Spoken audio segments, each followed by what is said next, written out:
பாகப்பிரிவின விஷயத்துல நம்ம மறந்து நமக்கு வேண்டிய பிள்ளைகளுக்கு கொடுக்குறோம், வேண்டாத பிள்ளைகளுக்கு கொடுக்கல. இப்ப கொடுத்த பிள்ளைகள் நல்லா இருப்பாங்களா? நிச்சயமா நல்லாவே இருக்க மாட்டாங்க. ஏன்னா நாம பெத்த பிள்ளை எப்படிதான் நம்ம பெத்த பிள்ளை தான். நாம இந்த விஷயத்துல நீதமா எடுக்கணும். ஒரு சஹாபி ஒரு 4 பிள்ளை, அவருக்கு ஒரு பிள்ளைக்கு மட்டும் ஒட்டகம் கொடுத்தாரு, அன்பளிப்பா. ஒரு பிள்ளைக்கு அன்பளிப்பா கொடுத்தாரு. அப்ப அந்த பிள்ளை அம்மாட்ட போய் சொல்லிச்சு, அம்மா அத்தா எனக்கு ஒரு ஒட்டகம் கொடுத்துருக்காரு.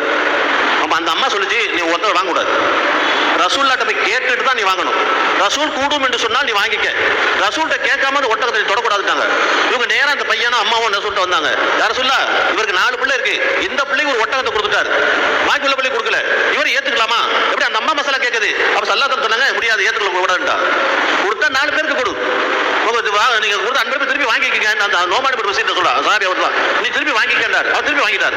ஒட்டகத்தை தன் மகனுக்கு அன்பளிப்பா கொடுக்கறத கூட அந்த அம்மா அப்ப மசாலா கேட்குது. இன்னைக்கு என்னன்னு கேட்டா எல்லா குடும்பங்கள்லயும்